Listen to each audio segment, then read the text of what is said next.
All beings by nature are Buddha, as ice by nature is water. Apart from water there is no ice. Apart from being no Buddha. How sad that people ignore the near and search for truth afar. Like someone in the midst of water crying out in thirst. Like a child of a wealthy home wandering among the poor. Lost on dark paths of ignorance, we wander through the six worlds, from dark path to dark path. When shall we be freed from birth and death? O Zazen of the Mahayana, to this the highest praise. Devotion, repentance, training, the many paramitas, all have their source in Zazen. Those who try Zazen even once wipe away beginningless crimes. Where are all the dark paths then? The Pure Land itself is nearby. Those who hear this truth even once and listen with a grateful heart, treasuring it, revering it, gain blessings without end. Much more those who turn about and bear witness to self-nature that is no nature, go far beyond mere doctrine. Here effect and cause are the same. The way is neither two nor three. With form that is no form, going and coming, we are never astray. Without thought is no thought. Singing and dancing are the voice of the law. Boundless and free is the sky of Samadhi. Bright the full moon of wisdom. Truly, is anything missing now? Nirvana is right here, before our eyes. This very place is the lotus land. This very body, the Buddha.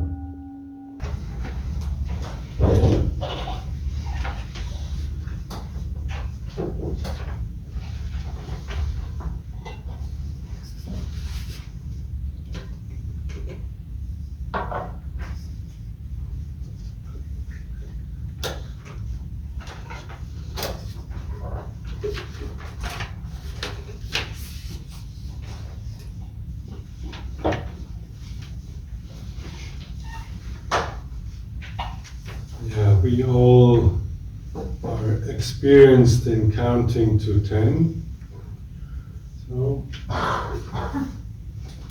the task at hand is to count now the 5th day of our session. So if we suddenly count 6, then we're probably off.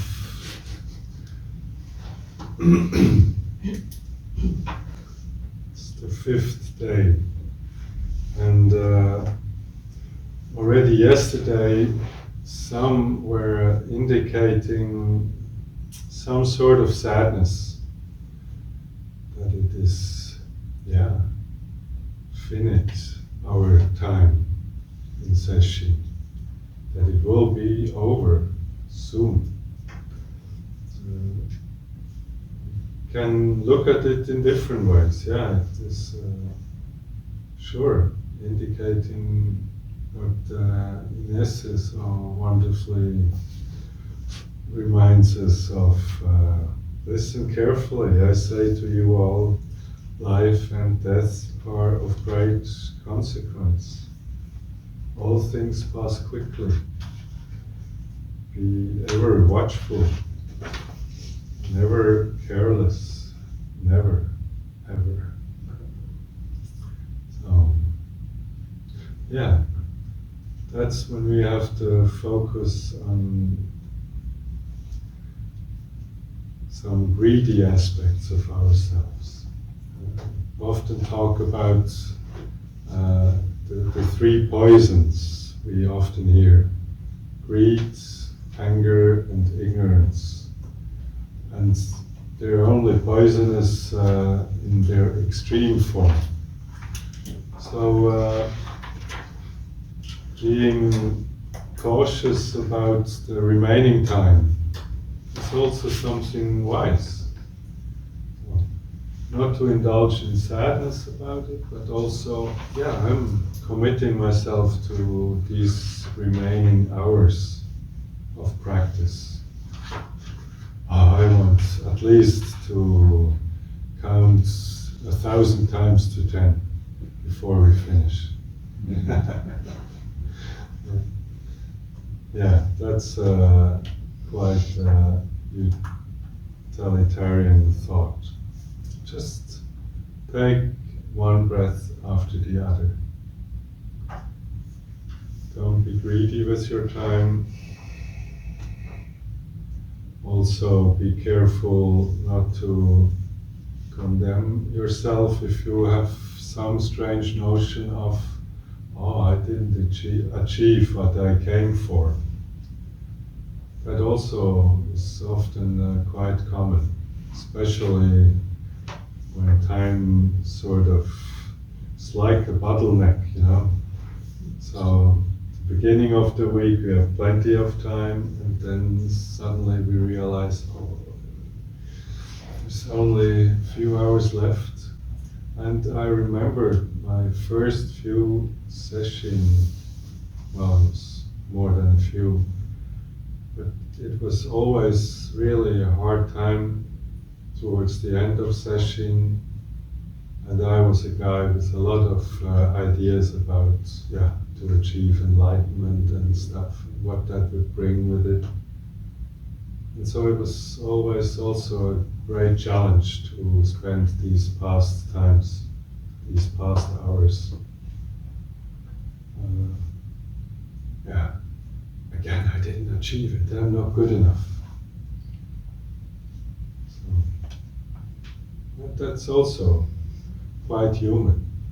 We can say whatever we want and let go, but something deep in us, a thorn in our flesh is there and pokes us again and again. And also that takes wisdom to deal with that.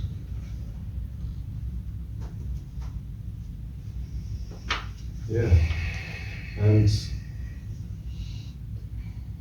spending 5 days practicing intensely together is a wonderful thing. But in the end, just as we have different phases during sesshin, it's very tightly scheduled. We start with a short period of meditation, short greeting silently, Kenzan, and a recitation, and a few more hours of sitting in meditation, nourishing ourselves with breakfast, doing some work, and so on and so on. So these are also just changes in the ever-changing flow of things. And so also it's just natural that one of the major changes within the next 24 hours or so will also be finding a way to start talking again. And then hugging and saying goodbye. Mm-hmm. But that's future. We're still in practice here.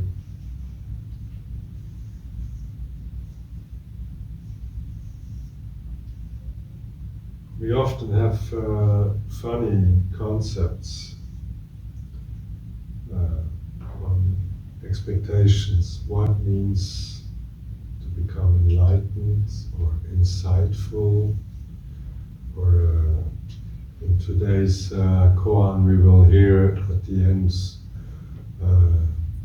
the monk gained some insight or had some realization. It's hard to measure. But again and again we have strange concepts like infinity and eternity. Often we think of infinity, it's beginningless and it's endless, but then we catch ourselves suddenly like as if infinity is not just right here where I am, but it starts in 55 meters in the future. Or the same with eternity. I'm so longing for eternity.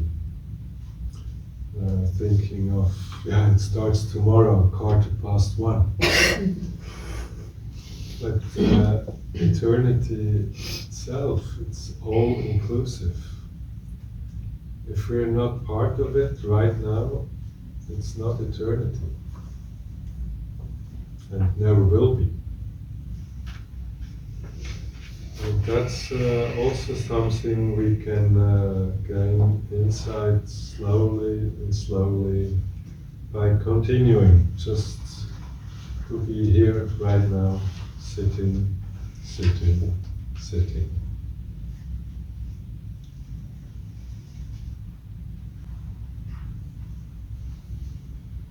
Yeah. For the time being, we have got everything we need. So we have full bellies, good company, warm tea,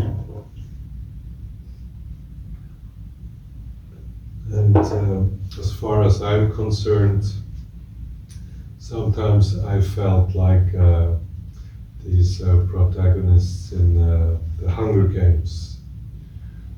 When they were really desperate somewhere out in the bush, and then suddenly you hear something.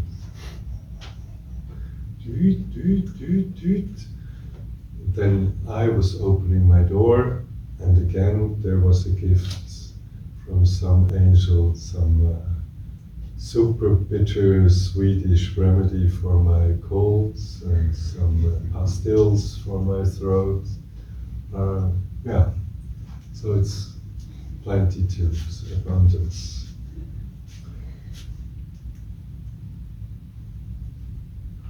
Life can be so easy.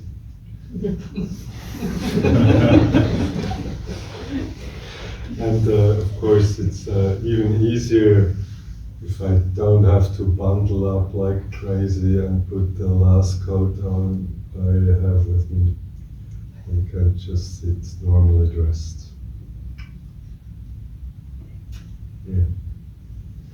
So, we started the day with some recitation. Sesshin schedule is also very much decorated with recitations.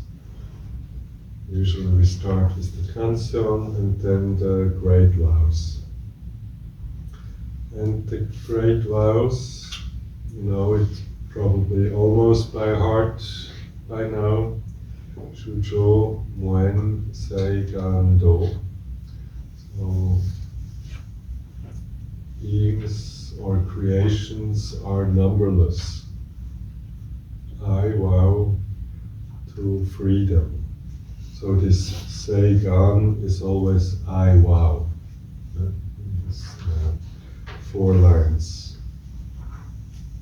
Creations are numberless. That's on the one hand, all creations, all beings. Sometimes it's also called all sentient beings. But what about those who are in such a bad shape they can't even feel? So, shouldn't we free them also? When I was a few years ago in South Dakota, with Zen peacemakers. So we had a bearing witness retreat there with the Lakota and many First Nation people from different other tribes and parts of North America. And especially Lakota, they have the term Mitakuye Oyasin, all relations. They say there's a greeting, they say there's a prayer, they have this as a mode of being with all creations. Not even needing to save them, but just really on a profound level, be one. And of course, whatever we do in consideration, with all creations, all beings. And that refers also to aspects of ourselves. Some shared, and I always agree because I know it from myself. We create ourselves constantly. We've constantly our images of ourselves, and then sometimes we also need to release those creations too, again and again. So here I'm with you as a sensei, as a Zen teacher, Plasma Lasal lineage. Father, grandfather, I'm a project manager in a software company. And these are all different aspects that involve different creations or different beings. And they all want also to be released into wider reality.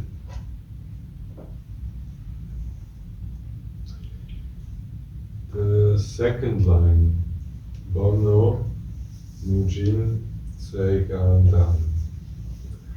So, delusions, illusions, cravings, ideas are numberless. I vow to put an end to them. Put an end to them is also quite active, and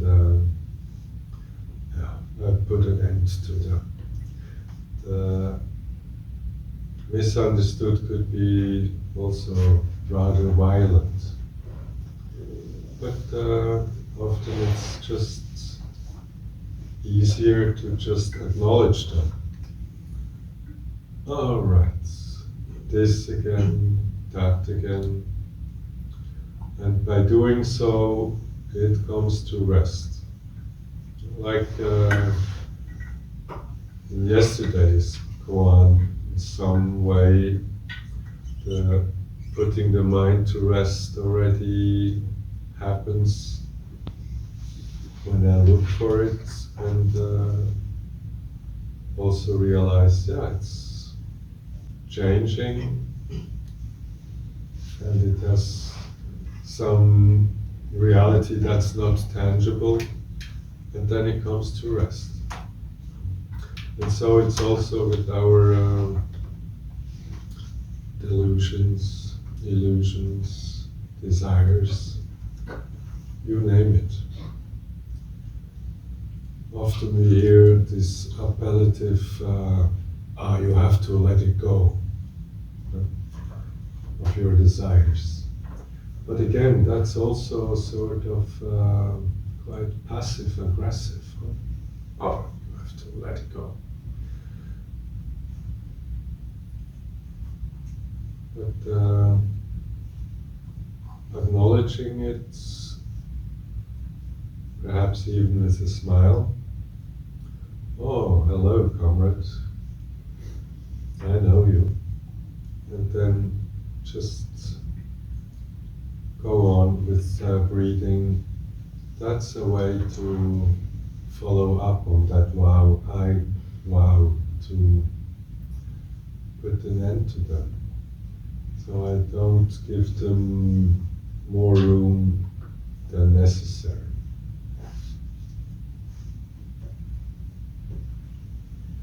Omon Muryo Seigan Geku. There's different translations to this. One is reality is boundless. I vow to perceive it. Reality is boundless, so whatever we see, whatever manifests, I vow to perceive it or to pay attention. In some translations it's also, the Dharma teachings are boundless or in abundance, I vow to learn it all. Everything that we can perceive, a flower that's so much touching us because of its beauty.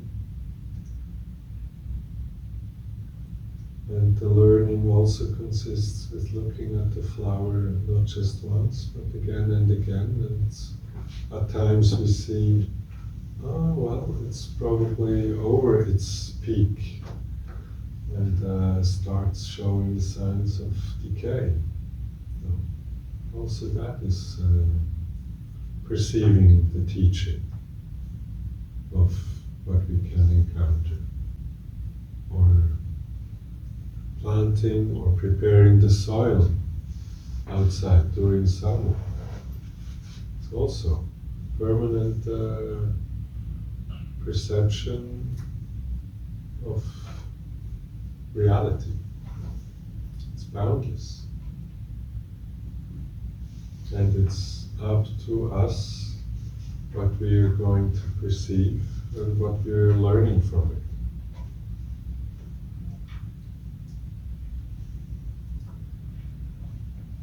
Utsudo Mujo Seiganjo.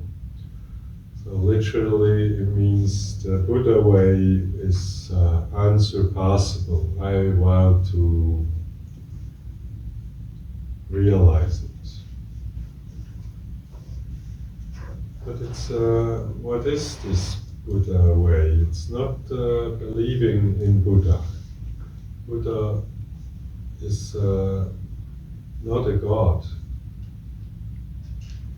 In popular belief, also in Asia, you find, of course, also the notion, if I just repeat the name of Buddha often enough, I will be reborn in the Pure Land.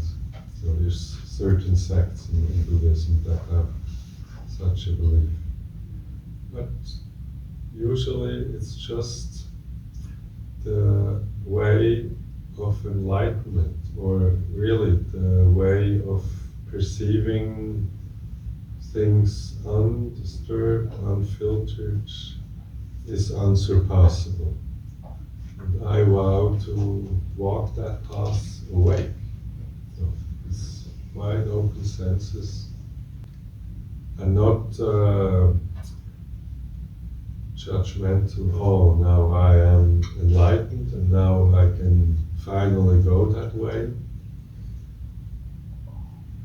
But really just the way we are, with the insight we've got, thus we will walk or perceive or realize this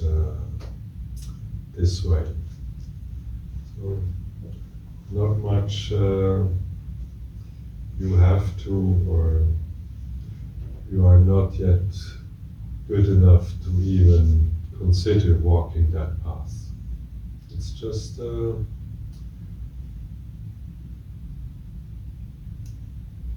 the way we are. So one of the honorable titles of the Buddha is Tathagata, the one who comes thus, or the one who walks thus. And this thusness, just to be as we are, that's the key from where we take the next step, always. So that some sort of excursus into what we recite daily in Japanese. So you have an idea of what you're even talking about. Today it will be again Toksan for all.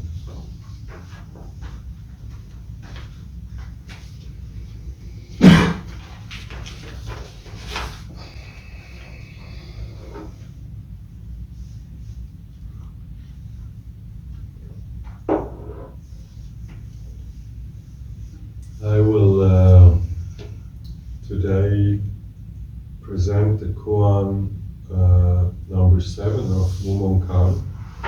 So nothing new really, since we devoted this session to the koan collection of Mumon.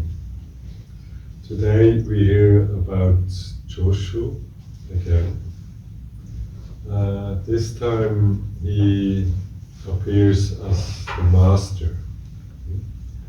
So earlier we had him as a head monk when he helped sort of Nansen, or relieved Nansen of some burden, and today we meet him as a master. Jôshûs, as I mentioned before, is a remarkable person. He has he's said to practice whispering and lip Zen. So very subtle, but in the same time very direct and very simple. So also in today's core, it's only a very short interaction that we will have. Of course, it's volumes more than in his most famous koan, where his only remark is one syllable, mu, and that's it. Here is really just losing himself in words compared to that. Yeah. Please.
MUMONKAN case 7. Jôshûs, wash your bowls. The case. A monk asked Jôshûs in all earnestness, I have just entered this monastery. I beg you, master, please give me instructions. Jôshûs asked, have you eaten your rice gruel yet? The monk answered, yes, I have. Jôshûs said, then wash your bowls. The monk attained some realization. That's almost excessive, so many words. But it's all in there. So when we read this, the monk asked Jôshûs in all earnestness, I have just entered this monastery. I beg you, Master, please give me instructions. That's of course why a monk would come to the monastery. So the first Doksan, I asked some of you, so what brought you here? Because often we have some ideas and some expectations or some wish to why we would even do Zazen. And here, obviously also, Jôshûs didn't have to ask, the monk just started, hey, I have just entered this monastery, I beg you, Master, please give me instructions. So that's a natural process. We come or see the program, we register and think, oh yeah, I heard something about that kind of retreat, so I'm going to try it out. And then, of course, you ask, oh, what can I gain from it? How should I do it? And what's there to learn even? So all these different questions that come to mind, especially if we sit just silently against the wall day in, day out. It's not just our postmodern minds are functioning like that. I guess it was in the early days not much different. What was different then was like Rinzai, that was a famous, or Lin Chi with his Chinese name. He was a pretty tough master. He would, whenever someone asked stupid questions like that, he would just use his stick or scream at him and just sit. No intellectualizing, why should we do that, what's the purpose of that. These days, when we explain that Inesse will go around with the Kyosaku, we say, oh, you know, that's to activate these acupressure points on your shoulders that will energize you. In the early days, they just did it. You didn't even have to think of whether you should ask for it. So we can laugh about this now, but I know this last year I was participating in a Zen conference at LaSalle House, and then there was Muho, a German who went to Japan and was for a long time abbot in a monastery. And he said, yeah, I've been in monasteries and there it's still in practice that they just hit you with the kyosaku. They don't ask, they just hit. And it has often also something very abusive. So if we perceive something as rough, sometimes it is rough. And we should also, consider how to deal with that. But here, I don't want to go on a different trail here. Here it's really in all earnestness the monk who asks, how do I proceed here? I just came here, what do you recommend me to do? Give me some instructions. And instead of, then first you need to take your cushion and really prepare it well, and then you put it down on this mat. best you sit in the front third of the cushion so that your pelvis, if you grip like this, then your pelvis gets upright and gives very solid support to your spine. That would be giving an instruction. But already Jôshûs doesn't really comply to this sort of behavior, everyday behavior. He just asks, hey, have you eaten yet your rice gruel? That's the normal breakfast, some rather fluid rice cooked, and that's what you have, with nothing much aside. Have you eaten your rice gruel yet? The monk answered, yes, I have. And Jôshûs then said, then wash your bowls. So it's actually very simple. Just to think that is next. Have you eaten? Yes, I have. Have you washed your bowls? So often you think, now we do this, and then our mind is already around the next corner. Super, I got that. So what's the next instruction? Next instruction is take a break and wash your bowls before we go on and on and on and on. So some perhaps are already planning what's tomorrow, going to meet with family and relatives, or preparation for travel somewhere, or preparation for work, meetings.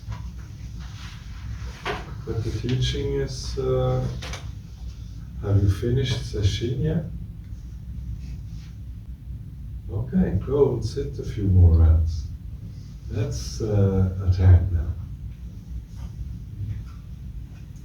Of course, these thoughts also come up. What will I do tomorrow or in the weeks to come? And these are also wise thoughts. We are, if we are just really literally always only in the moments, then we also live in oblivion. Because walking out the door and not bothering about that it will be raining or it will be minus degrees and I only have my undies on,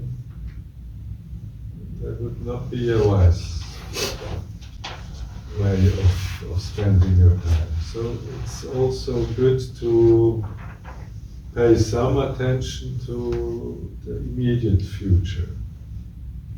But we should not be absorbed by just the future or how beautiful the past was. Just give it some attention and be done with it. And then sit down again for meditation. Even though it may also be of concern, realizing, this meditation, it's doing me so good. Quite a few said, it's really a gift to be able to sit here for days. And then also to nourish this energy and have also some intention to save it into the days to come, to also reflect upon, perhaps if I change my everyday life and reserve some spot in my everyday life in the morning or at night or whenever it suits, that will be also of merit. But then again, go back and wash your bowls or sit down for meditation.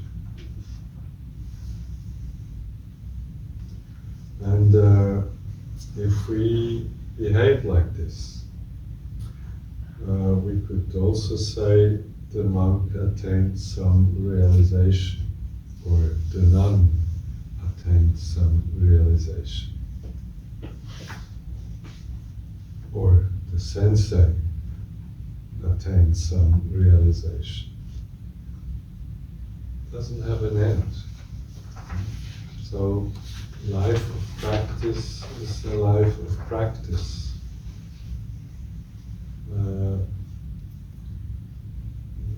Recently learned sensei also just means the more experienced one, so paraphrasing the meaning. So not the super wise guy, but the one with more experience on practicing that path. And to attain some realization is just, to practice, and with practicing comes realization.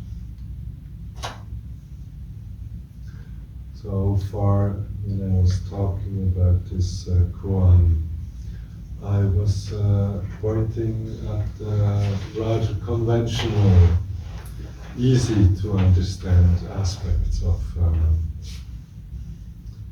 what's presented to us. But of course, as I mentioned again and again, koan always want to point to the realm beyond our conventional understanding or reaction or interpretation. So if we read the koan in this deeper level, then the question of Jôshûs, have you eaten your rice gruel yet, could be read also, have you had enlightenment yet? So that's why he came to the monastery. And so the question, have you made the essential experience yet? And the monk says, yes, I have made this experience, or the nun. Yes, I did experience it. And then comes what's essential for the way of practice, integration. So we have quite a number of koans that deal with this aspect of, realization or enlightenment, that's fine. So enjoy your being on top of 100-foot pole. But come on now, make the next step. Come down from your high seat and become a man, a woman without rank and name. That's what it is all about. Zen is, because of its simplicity, very demanding. It's demanding because of the simplicity, not because you need to be super intellectual, because it's so simple and it really brings you down to being human.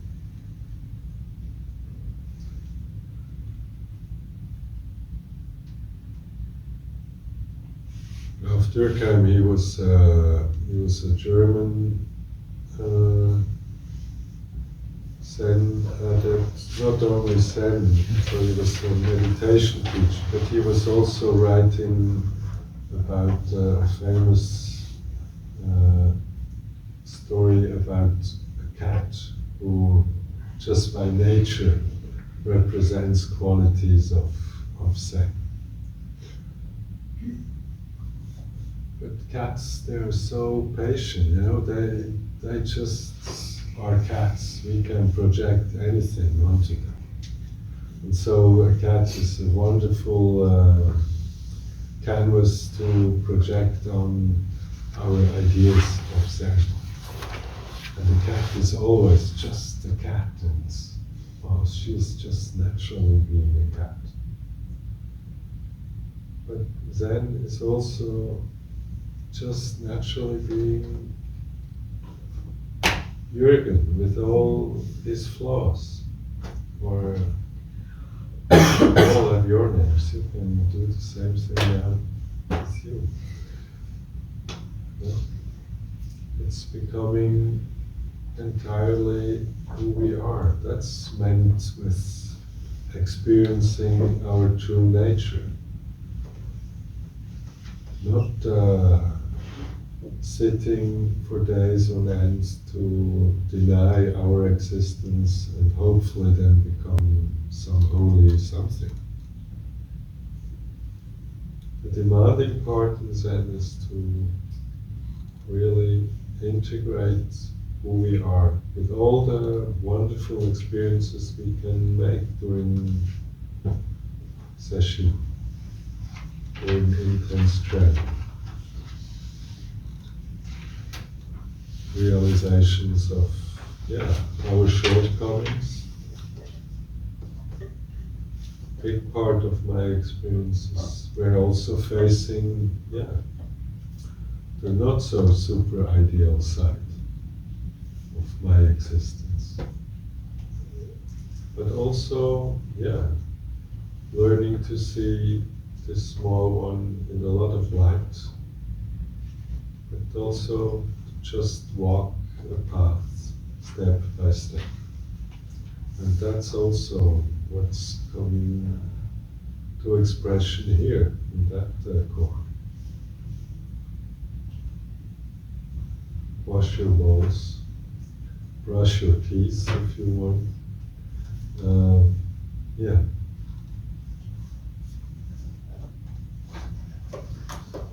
And we attain some realization.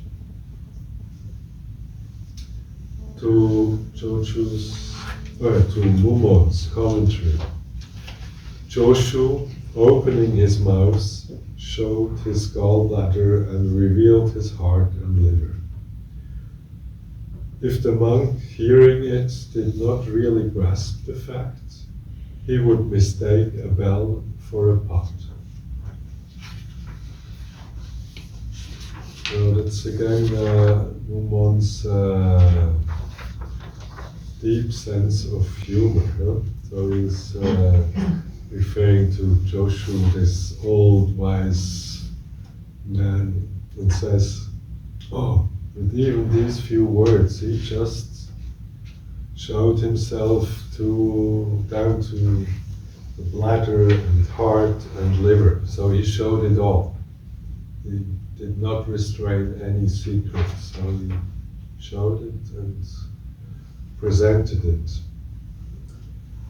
And the question is, if the monk hearing it did not really grasp the fact, so if the monk didn't realize what Jôshûs' words were all about, then he would mistake a bell for a pot. So that's, if we just think, the talk was about having good breakfast and then cleaning the pot and washing the dishes, then we take the bell for the pot. Pot meaning the conventional side of, of course, it's both. it's really factual, also washing the dishes after the meal, but it's also referring to the deeper meaning of having realization. We don't just sit for learning how to wash and gardening, but it's also to get in touch with our essential nature.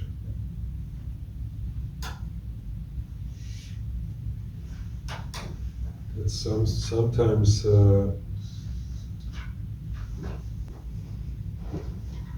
also difficult. I've met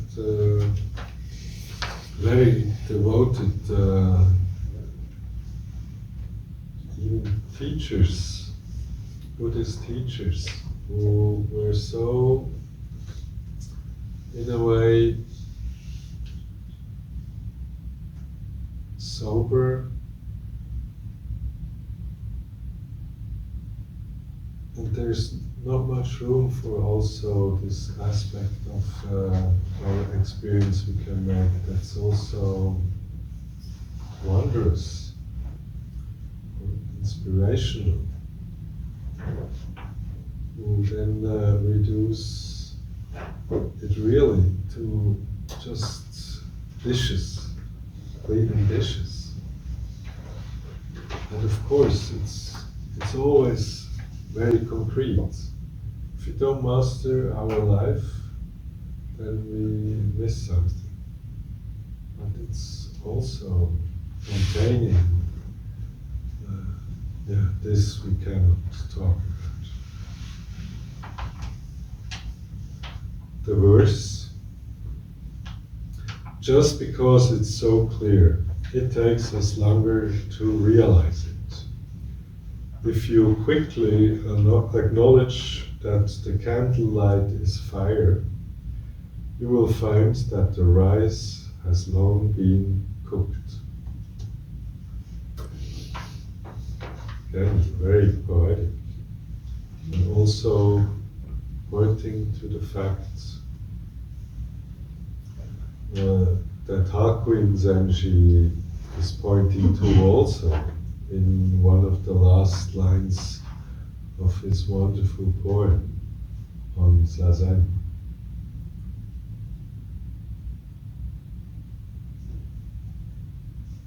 Yeah, where is the pure light? Is there anything missing? And that's the same here. Just because it's so clear, it takes us longer to realize it. Well, don't look too far, is the message. It's so close. Do we realize it? Do you realize it? If you quickly acknowledge that the candlelight is fire, you will find that the rice has long been cooked.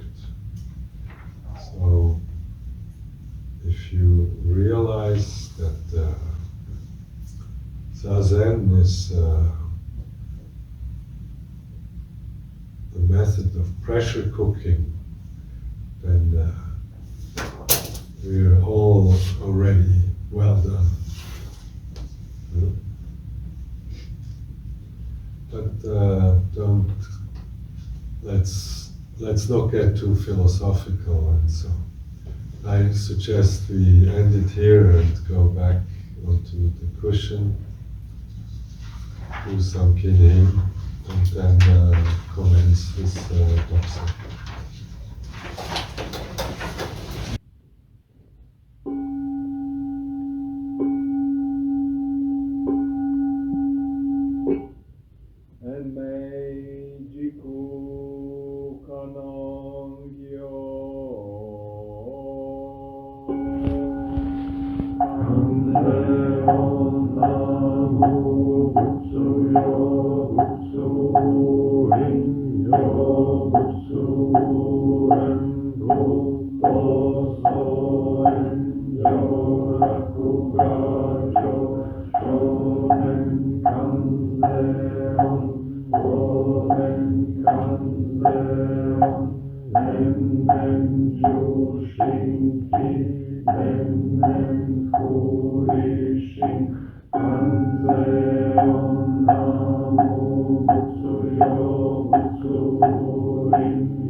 Ieklausieties labi.